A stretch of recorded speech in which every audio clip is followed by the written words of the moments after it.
آج کے مسلمان کو اور ہر انسان کو وہ بنیادی ضرورت جس کی اس کو پریشانی بھی ہے، ٹینشن بھی رہتی ہے، جس کی وجہ سے انسان گناہ، معصیت، حرام اور اللہ کی نافرمانی کے اندر ملوث بھی ہو جاتا ہے، وہ ہے رزق کی ٹینشن۔ اور اگر ہم رزق کے مفہوم کو اور اس کے اندر برکات اور جو برکتیں ہیں اس کے مفہوم کو تھوڑا وسیع جاننے کی کوشش کریں تو انسان کی زندگی کی ہر ضرورت ہی اس کا رزق ہی بنتی ہے، چاہے وہ اولاد ہو، چاہے وہ مال ہو، چاہے وہ کھانے پینے کی اشیاء ہو، چاہے وہ سکون ہو، اللہ کی طرف سے یہ سب کچھ ہی رزق ہے۔ ان سب میں ایک تصور تو یہ ہے کہ انسان کی جتنی ضرورت ہے اس کو اللہ تعالیٰ یہ فراہم کرتے ہیں، اور دوسرا ایک اعلیٰ تصور ہے کہ اگر انسان کے پاس حصی اشیاء اور بنیادی ضرورتیں کم بھی ہوں تو اللہ تعالیٰ اس میں برکت ڈال دیتا ہے، جس کا مطلب ہے جو کم ہے وہ انسان کے لیے کفایت کر جاتا ہے۔ ایک زمانہ تھا جب مسلمانوں نے کم ریسورسز کے ساتھ زیادہ سے زیادہ ترقی حاصل کی، جسمانی اعتبار سے، حصی اعتبار سے، روحانی اعتبار سے، اجتماعی اعتبار سے، انفرادی اعتبار سے، ہر محل کے اندر، ہر پہلو میں مسلمانوں نے وہ کارنامے پیش کیے کیونکہ وہ ایک بنیادی ضرورت کو اور ایک بنیادی اصول کو اور ایک بنیادی حکم کو اور ایک بنیادی اصل کو ہمیشہ سے قائم رکھتے تھے اپنے اندر اور اپنے گرد و نواح میں۔ مسلمانوں نے جب اس چیز پر کمپرومائز کیا تو آج مسلمانوں کے پاس اتنا سب کچھ ہونے کے باوجود بھی سکون نہیں ہے، اطمینان نہیں ہے، راحت نہیں ہے، فرح نہیں ہے، وہ بیلنس نہیں ہے، وہ ایکولیبریم نہیں ہے، وہ پیس نہیں ہے جو ہمارے دین کا اور ہمارے اللہ کا وعدہ بھی ہے، اور وہ ہے تقوی، اللہ کی پرہیزگاری، اللہ کے احکام کی لاج رکھنا، اس کی فرما برداری کرنا، اس کے حکموں کو بجا لانا، اور اگر نہ بھی کر پائے تو اس پہ ندامت اور شرم کا احساس ہونا۔ اس سے انسان کو زمین اور آسمان کی دولت کے دروازے مل جاتے ہیں۔ کم زیادہ پڑ جاتا ہے اور زیادہ جو ہوتا ہے وہ پھر انسان دوسروں کی مدد کے اندر لگاتا ہے۔ اللہ تعالیٰ قرآن میں فرماتا ہے وَلَوْ أَنَّ أَهْلَ الْقُرَىٰ آمَنُوا وَاتَّقَوْا، اور اگر بستی والے ایمان لاتے اور تقوی کی زندگی اختیار کرتے لَفَتَحْنَا عَلَيْهِمْ بَرَكَاتٍ مِّنَ السَّمَاءِ وَالْأَرْضِ، تو ہم ضرور بالضرور کھول دیتے اس کے اوپر زمین اور آسمان کی برکتوں کو۔ اس آیت میں ذکر اسی نعمت کا ہے، اسی رحمت کا ہے، اسی رزق کا ہے، اسی برکت کا ہے۔ انسان کو جو کم ہے وہ اس کے لیے پورا پڑ جاتا ہے، اور اسی طرح مسلمانوں نے پوری دنیا کے اندر اپنے علم کا، اپنے ہنر کا، اپنی محنت کا، اپنے نام کا، اپنے اخلاقیات کا اور اپنی طاقت کا لوہا منوایا جب ان کے پاس تقوی تھا، ایمان تھا، اللہ پر یقین تھا، اس کی ماننے کی اور اس کی پیروی کرنے کی اور اس کے نبی کے فرمان کی پیروی کرنے کی پوری نیت بھی تھی اور یقین بھی تھا۔ اللہ فرماتے ہیں سورہ ہود میں وَيَا قَوْمِ اسْتَغْفِرُوا رَبَّكُمْ، اے میری قوم اگر تم نے استغفار کیا، ثُمَّ تُوبُوا إِلَيْهِ، اور پھر تم توبہ کے مستقل پروسیس میں اگر ہمیشہ مشغول رہے کہ تمہیں اپنے گناہوں پہ ندامت رہی، دل میں احساس ہوا، اس چیز کا ڈر تھا کہ میں نے اللہ کی شان میں یا اللہ کے عرش کے نیچے اس کی نامانی، اگر یہ ندامت، یہ احساس تمہارے اندر تھا تو اللہ فرماتا ہے یرسل السماء علیکم مدرارا، ہم تمہارے اوپر ایسی بارش اور ایسے بادل جو پانی اور بارش سے بھرے ہوئے تھے، موسلادھار بارش سے بھرے بھیجتے کہ تمہارے ہاں خوشحالی ہی خوشحالی، ہریالی ہی ہریالی، ایگریکلچر ہی ایگریکلچر، پانی کی فراوانی، رزق کی فراوانی تمہاری اس توبہ اور استغفار کے تحت ہم بڑھا دیتے۔ وَيَزِدْكُمْ قُوَّةً إِلَىٰ قُوَّتِكُمْ، اور ہم تمہاری قوت کو مزید بڑھاتے اور بڑھاتے، تمہاری طاقت کا ہر وہ ایسپیکٹ جسے تم سمجھ سکتے ہو، ہر ڈیمنشن میں، ہر ڈومین میں ہم تمہیں طاقتور کرتے۔ وَلَا تَتَوَلَّوْا مُجْرِمِينَ، اور نہ پھر جانا تم اس حالت میں کہ تم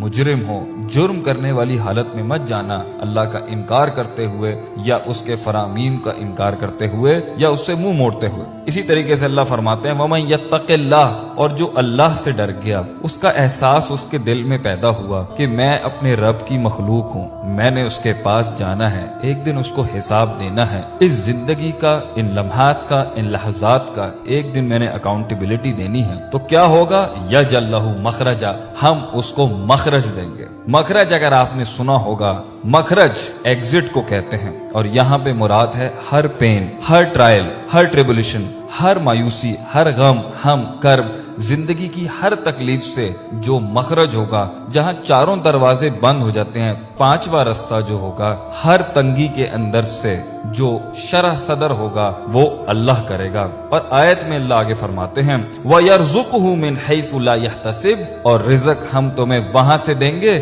جہاں تمہارا گمان بھی نہیں جا سکتا۔ لیکن آگے اللہ نے ایک اور ارشاد فرمایا وَمَن يَتَوَكَّلْ عَلَى اللَّهِ، اور جس نے اللہ کی ذات پر کامل توکل رکھا، عقیدہ رکھا، یقین رکھا، اعتماد رکھا، جیسے کہ خالی پیٹ چڑیاں صبح نکلتی ہیں یہ سوچ کے نہیں کہ انہیں ملے گا نہیں ملے گا، اس یقین کے ساتھ کہ انہیں ملے گا ہی ملے گا، اللہ سنبھالے گا، اللہ کے سوا کسی اور کے آگے قلباً ظاہراً جسماناً عقلاً اور اپنے جسم اور اعضاء اور روح کے ساتھ کسی کے آگے نہیں جھکنا سوائے اللہ کے۔ جو ایسا توکل اللہ پہ رکھتا ہے فَهُوَ حَسْبُهُ، تو اللہ کہتے ہیں ہم اس کے لیے کافی ہیں، ہم اس کے لیے کافی ہیں۔ ان اللہ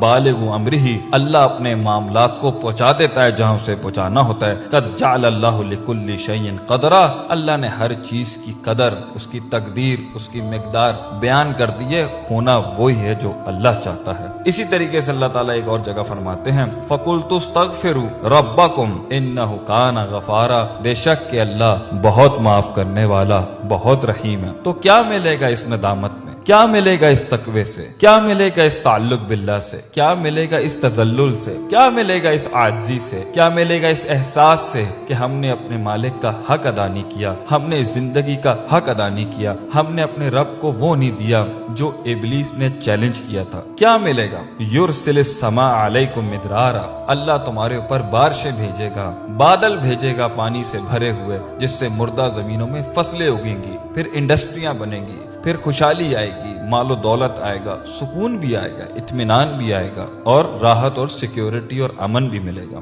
آگے اللہ فرماتے ہیں وَيُمْدِدْكُمْ بِأَمْوَالٍ وَبَنِينَ، اور ہم تمہاری اس توبہ استغفار سے جو ہم نے شروع میں بتایا تھا تمہیں، فَقُلْتُ اسْتَغْفِرُوا، اگر تم استغفار کرو گے کیا ہوگا؟ وَيُمْدِدْكُمْ بِأَمْوَالٍ وَبَنِينَ، ہم تمہیں بیٹے دیں گے، مال دیں گے، وَيَجْعَلْ لَكُمْ جَنَّاتٍ وَيَجْعَلْ لَكُمْ أَنْهَارًا، تمہیں باغ دیں گے، دنیا میں بھی دیں گے، آخرت میں بھی جنت دیں گے، اور تمہیں اس میں نہریں دیں گے، خوشحالی دیں گے، سکون دیں گے، اطمینان دیں گے۔ اسی طریقے سے اللہ تعالیٰ نے قرآن میں فرمایا یا ایھا الذین آمنوا ان تتقوا، اے ایمان والو اگر تم نے اللہ کا تقوی اختیار کیا، ان تتقوا اللہ یجعل لکم فرقانا، ہم تمہیں فرقان دیں گے۔ اس آیت میں بہت اسباق ہیں، یہی کافی ہے۔ اسی طرح اللہ نے فرمایا یا ایھا الذین آمنوا، اے ایمان والو ان تتقوا اللہ، اگر تم نے اللہ کا تقوی اختیار، گاڈ کانشسنس، پرہیزگاری، پرفارمنسز، پروڈکٹیوٹی، نماز، روزہ، حج، زکوٰۃ، اخلاقیات، اذکار، صبح شام اللہ کی یاد، توبہ، نماز کے بعد کے اذکار، زندگی کو جھوٹ سے بچانا، دھوکے سے بچانا، فریب سے بچانا، ربا سے بچانا، شرک سے بچانا، چوری سے بچانا، بد نظری سے بچانا، ہاتھ، پیر، پیٹ، آنکھ، منہ، کان کے گناہوں سے بچا کے رکھنا، غیبت سے بچا کے رکھنا، لوگوں کی عصمت، لوگوں کی عزتوں کو پامال کرنے سے بچا کے رکھنا، حق کا ساتھ دینا، امر بالمعروف کرنا، نہی عن المنکر کرنا۔ اگر تم اس نہج کے اوپر چل رہے ہو تو کیا ہوگا؟ ان تتقوا اللہ، اگر تم اس تقوی کو اختیار کرو گے، یجعل لکم فرقانا، اللہ تمہیں فرقان دے گا۔ اور یا فرقان سے مراد ہے وہ دلیل، وہ مائنڈ سیٹ، وہ ریشنل، وہ مکالمہ کرنے کی اور مباحثہ کرنے کی اور وہ مناقشہ کرنے کی اور وہ آرگیومنٹ کرنے کی پاور دے گا جو حق اور باطل کو تفریق کر سکتی ہے۔ آج کا سب سے بڑا کنفیوژن ہی ہے، لوگ کہتے ہیں ہمیں سمجھ ہی نہیں آ رہی، اتنا گچ مچ ہو چکی ہے اس میں، it is been so much contaminated کہ ہمیں پتہ نہیں ہے کہ ہم حق تک پہنچے کیسے۔ اللہ فرماتا ہے تو اللہ سے ڈر جا، تو وہاں فرماتا ہے اللہ کہ ہم تجھے مخرج دیں گے، یہاں اللہ کہتا ہے ہم فرقان دیں گے۔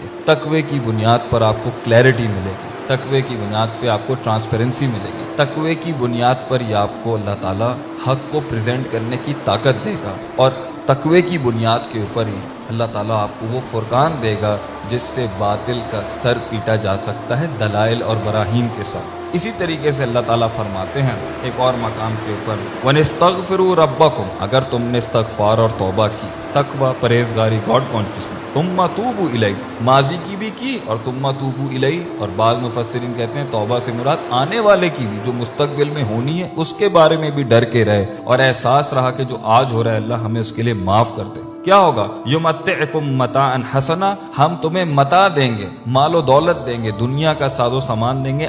آگے حسنا کی صفت لگا دی، کیا؟ وہ ہم تمہیں اچھا مال دیں گے، الی اجل مسمی ویؤتی کل ذی فضل فضلہ، اور اسی طریقے سے ہم ہر فضل والے کو اس کا فضل عطا کر دیتے ہیں۔ تو ان ساری آیات سے ہمیں یہ پتہ چلتا ہے کہ اگر انسان آج مسلمان اپنے رزق میں، اپنی زندگیوں میں، اپنی اولاد میں، اپنے مال میں امن، سکون، راحت، فرح اور وہ بیلنس اور ایکولیبریم چاہتے ہیں جسے اللہ تعالیٰ نے کہا تھا الذی اطعمہم من جوع وآمنہم من خوف، خوف سے امن اور بھوک سے تمہیں کھانا چاہیے، کیا کرو؟ فلیعبدوا رب ھذا البیت، عبادت کرو، تقوی حاصل کرو۔ وَلَوْ أَنَّ أَهْلَ الْقُرَىٰ آمَنُوا وَاتَّقَوْا، ایمان تقوی کرو، لَفَتَحْنَا عَلَيْهِمْ بَرَكَاتٍ مِّنَ السَّمَاءِ وَالْأَرْضِ، زمین آسمان اپنی برکتیں کھول دے گی۔ یہ سب چیزوں کو اگنور کر کے، اسپرچول لائف کو چھوڑ کر، روحانی زندگی کو مائنس کر کر، اللہ کو مائنس کر کے اگر ہمیں لگتا ہے کہ ہم اپنی زندگی کو کنٹرول کر سکیں گے، امت کو ایک جگہ پر لے کے جانا